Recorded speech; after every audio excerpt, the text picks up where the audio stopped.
Gusto ni Carlos Miguel na formal na hingi ng kamay ni Cecilia. Ako alam ko naman mahal na mahal ni Carlos Miguel si Cecilia. At siya lang ang lalaki makakapagpatupad ng mga pangarap ng anak ko. Siya magpapatupad ng pangarap ng anak ko na magkaroon ng pamilya. Yung kumpleto, masaya, at punong-puno ng pagmamahal.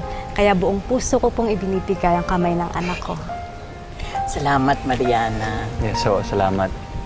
Pero, Nak, hindi ko kasi pwedeng ibigay yung kamay niya ng nag-iisa lang ako.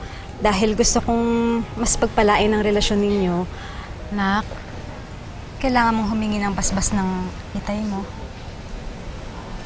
Nay, paano po tayo hingi ng basbas kay Mang Ricardo?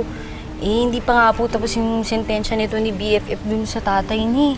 Di ba bawal nga po siya makita na malapit kay Cecilia? Pero tama ang inay Mariana nyo, mga apo. Para tuluyang pagpalain ang pagsasama ninyo, kailangan mayroon ding basbas ni Ricardo Peron. So, pagkatapos natin dito, pupuntahan natin siya. Lola Vic, okay lang. Ako na ho ang pupuntang mag-isa.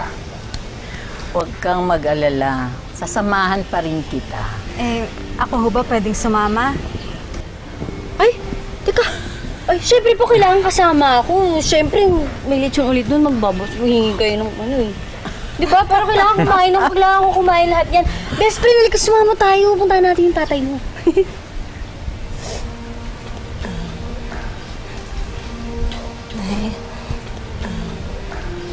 Lola Vic,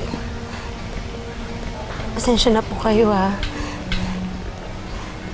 Ayoko naman po maging kontrabide. Kaya lang kasi, hindi ko pa po talaga kaya. Gusto na pong kalimutan yung ginawa sa akin ng tatay ko, pero malinaw pa rin po sa isip ko yung lahat. Sa tuwing bumabalik po yun sa akin, nasasaktan pa rin po ako.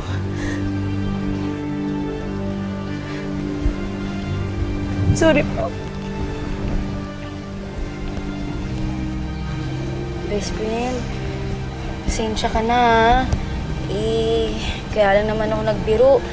Kasi gusto ko gumaan yung pakiramdam mo.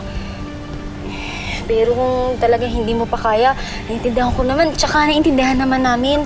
Pasensya na talaga. Anak, huwag ka nang umiyak. Kami nang bahala pumunta sa tatay mo. Siya, kumain na tayo.